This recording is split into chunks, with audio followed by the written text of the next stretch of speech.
বর্তমান সময়ে সবচেয়ে আলোচনায় আসছে এই বইটা নিয়ে। এই বইটাকে যারা অনেকেই ভাবতো যে অনুপ্রেরণা, অনুশোচনা। আজকে এই বইয়ের মালিক সে নাকি ভাবতেছে সে নাকি সকল বাংলাদেশে কনটেন্ট ক্রিয়েটরের বাপ। বাপ মানে জন্মদাতা। সে কিভাবে এই কথাটা বলতে পারলো আজকে জুয়েল ভাই থেকে সেই কথাগুলো শুনবো। দেখেন, এই যে দেখেন এখানে সে একটা লাইন লিখছে, যে লাইনটা আজ অব্দি কারো কাছ থেকে আমি দেখি নাই। মামা একটু কাছে আসেন। যিনি একজন বাংলাদেশি কন্টেন্ট স্রষ্টা, আজ অব্দি কেউ এটা দাবি করে নাই। জুয়েল ভাই, আপনি এই প্রসঙ্গে কি বলবেন? ও কন্টেন্টের সস্তা হয় কেমনে? হ্যাঁ, ও তো ভরপুর মাল খায়। হ্যাঁ, ও তো ভরপুর মাল খায়। এটাই এমনটাই হবে, না হলে এর ধরনের কথা বলতে পারে না। আমরা 100 কে ফলোয়ারকে 800 900 কে ফলোয়ারে নিয়ে যেতেছি না, হ্যাঁ, আমাদের সামনে আমরা অনেকে ঘুরতেছে না, কিন্তু আমরা কি বলতে পারি এটা যে আমি তার সস্তা, আমি আপনার সস্তা? না না, কখনো হতে তোর পারে না। মাথার মধ্যে সমস্যা হয়েছে এখন। এটা মেবি হয়েছে, কারণ হচ্ছে যে তার কিছু বর্তমান সময়ে কিছু ছেলাবেলা, যেটা ওই একটা পীর মাজার ভক্ত যারা আছে তারা হয়তো বা অনেকে বুঝে যে একটা পীর যখন থাকে তার হাজার মুরিদ থাকে।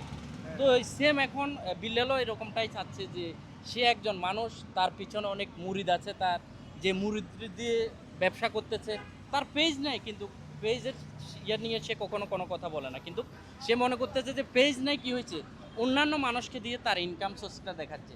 আর সে একটা 5 লাখ টাকার একটা অ্যামাউন্ট দেখাইছে, যে 5 লাখ টাকার অ্যামাউন্ট যে তাকে যারা দিয়েছে এটাকে তো তাকে গিফট দেয়নি, হয়তো বা তার মানবিক কাজ করার জন্য তাকে সহযোগিতা করছিল।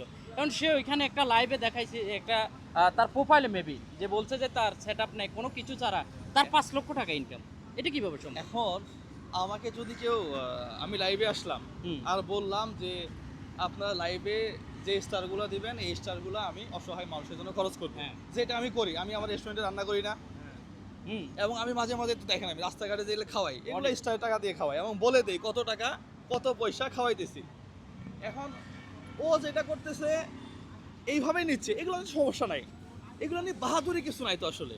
না, বাহাদুরি কিছু নাই এগুলো নিয়ে। ও যে বাহাদুরিটা করতেছে, ও অ্যাবনর্মালিটি একটা, মানে একটা নিকৃষ্ট পরিচয় দিচ্ছে। ও আমাকে বলতেছে আমি নাকি ফকিন্নি বা এই সেই। আমার কাছে তো আমি বলতে লজ্জা করে, আমি তো এই কথা বলতেই পারবো না। ও সবাইকে চ্যালেঞ্জ করতেছে, ও মানে এমন একটা পার্সন হয়ে গেছে যেখানে ওর কাছে মানে ও নিজেকে নিজে অনেক বড় মনে করে, আদার্স কেউ মানে ওর ধারে কাছেও নেই মনে করে না, কেউ তার ওকে যোগ্য না। বলেন যে পাবনাতে গিয়ে চিকিৎসা নিতে। হ্যাঁ, চিকিৎসা নেওয়াটাই বেটার হবে।